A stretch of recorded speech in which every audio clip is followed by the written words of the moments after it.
आज मैं किमची की कहानी सुनाऊंगा। जैसे फैशन की दौड़ में गारंटी की इच्छा न करें, जैसे शेर पाला है तो मौत की चिंता न करें, वैसे ही इस कहानी में सत्य का अनुसंधान न करें।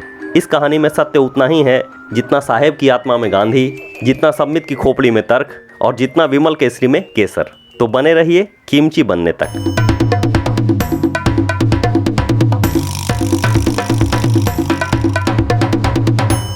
यह कहानी है 1948 की। कोरियन प्रायद्वीप उत्तरी और दक्षिणी कोरिया में विभाजित होने के कगार पर था। अपने बाल नरेन भारत को आज़ादी दिलाकर अभी सुस्ता ही रहे थे कि कोरिया में तनाव का समाचार सुनकर सत्याग्रह के लिए निकल पड़े।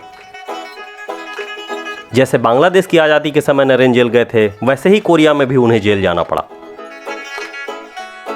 अब जेल में खाने को केवल भात मिले, खाखड़ा फाफड़ा कुछ नहीं। तो बाल नरेन ने जेल में ही पत्ता गोभी उगाना शुरू किया। वो कई दिनों तक सोए और सोया सॉस का निर्माण कर दिया। इसी सोया सॉस को उन्होंने पत्ता गोभी और भात में मिलाकर 2 दिनों के लिए उसमें खमीर उठने के लिए छोड़ दिया। और ठीक 2 दिन बाद दुनिया को एक नई रेसिपी मिली, किमची। हुआ ये कि कोरियाई जेलर जब इन्हें आनंदपूर्वक अचार जैसी किसी चीज़ के साथ भात खाते देखा तो गुस्से में कोरियन में पूछा, ये क्या है? बाल नरेन उसी आनंद की मुद्रा में खाते हुए बोले, वह खुशी के मारे चिल्लाने लगा, किमची किमची। और इसी के बाद से कोरिया और दुनिया को एक नई डिश मिली, किमची, जिसका पूरा श्रेय बाल नरेन को जाता है। लेकिन बिका हुआ मीडिया आपको ये कभी नहीं बताएगा। तो आज की रेसिपी किमची बाल नरेन को समर्पित। तो सबसे पहले बाजार से एक पत्ते वाली गोभी उठानी है। शायद सरकार को पत्ता गोभी पसंद नहीं, इसलिए ये सस्ती मिल जा रही। जैसे यह 10 रुपये की है।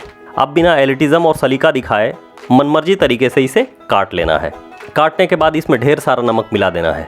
नमक मिलाने में कंजूसी नहीं होनी चाहिए। सरकारी घोषणाओं की तरह जितनी मर्जी हो ठेल दीजिए।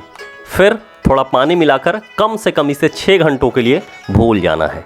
इतनी देर में नमक इसकी रग रग तोड़ देगा। और अब बारी है मसाला बनाने की। तो एक पैन में 1-1.5 कप पानी गर्म कीजिए।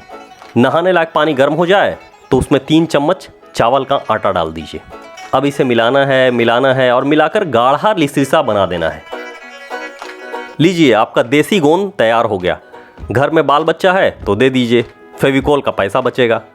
लेकिन अगर किमची बनाना है तो इसमें 2 चम्मच चीनी मिला दीजिए। चलाते रहिए और उब जाइए तो गाढ़ा होने पर उतार दीजिए। अब 3-4 लहसुन की कलियां और 2 छोटे अदरक के टुकड़े लीजिए। टुकड़े गैंग से हैं तो 2 टुकड़े और ले लीजिए। इसमें 2-3 चम्मच भरकर सोया सॉस डालिए। हाँ, वही सोया सॉस जिसे कोरियाई जेल में बाल नरेन ने घंटों सोया फिर जाकर बनाया था। लोगों को ये कहानी बताइएगा तो मानेंगे नहीं जब तक वो व्हाट्सएप में नहीं पढ़ेंगे। खैर, लहसुन, अदरक और सोया सॉस को पीसकर एक प्यारा सा पेस्ट बना लीजिए। इस पेस्ट को चावल के गाढ़े ठंडे हो चुके पेस्ट में डालिए। सुबह तकलीफ न हो उतनी मिर्च डालिए। और अंत में यज्ञ में आहुति डालने की तरह 1 चम्मच तिल का तेल या रिफाइन का तेल डाल दीजिए। बस स्वाहा। सब कायदे से मिला दीजिए। देखिए कैसे दहेज लेने वाले दूल्हे की बीप में लगाने लायक मस्त लेप तैयार हुआ है। हल्दी की जगह इन दहेज पिपासुओं को यही लगाना चाहिए। और ये रहा आपका नमक में डूबा पत्ता गोभी। पत्ते गोभी को नमक वाले पानी से निकालकर अच्छे से धो लीजिए। फिर इसमें एक मूली और थोड़े हरे प्याज की पत्तियाँ काटकर मिला दीजिए। अब नहीं है कोरोना मत रोइए, नहीं है तो कोई बात नहीं, देश भी बिना विपक्ष का चल रहा है। तो अब इसमें इस लाल पेस्ट को मोहब्बत से मिक्स कर दीजिए। अब आपको एक कांच का साफ जार लेना है और जार में सारा माल भर दीजिए। इस जार को किसी अंधेरी जगह पर 24 से 36 घंटे के लिए छोड़ देना है। बहुत गर्मी है तो 1 दिन, या सर्दी का समय है तो 2 दिन। इसमें मौजूद चावल की वजह से खमीर उठेगा। जैसे झारखंड में चावल से शराब बनाई जाती है, ठीक वैसे ही हंडिया की तरह। खुश होने की ज़रूरत नहीं है, इसमें अल्कोहल नहीं बनेगा। बस टेस्ट वाइज किमची टैंगी हो जाएगा। ठीक 1.5-2 दिन बाद इसे खोलिए और खाना शुरू कर दीजिए। सामान्य मैगी से ऊब गए हों तो किमची के साथ खा कर देखिए। मनमोहन से ऊब कर मोदी को चुनने का एहसास होगा। नूडल्स के साथ खाइए तो कानपुर सियोल लगेगा, जैसे कई बनारसियों को बनारस क्योटो लगता है। चावल के साथ खाइए तो इस बेरोजगारी में भी अच्छे दिन की फीलिंग आएगी। अब देखिएगा कोई दुष्ट आता ही होगा बोलने, हे ये तो पत्ता गोभी का अचार है। किमची अच्छी लगी तो चैनल को सब्सक्राइब कर लीजिए और मोहब्बत से थोड़ा फैला भी दीजिए।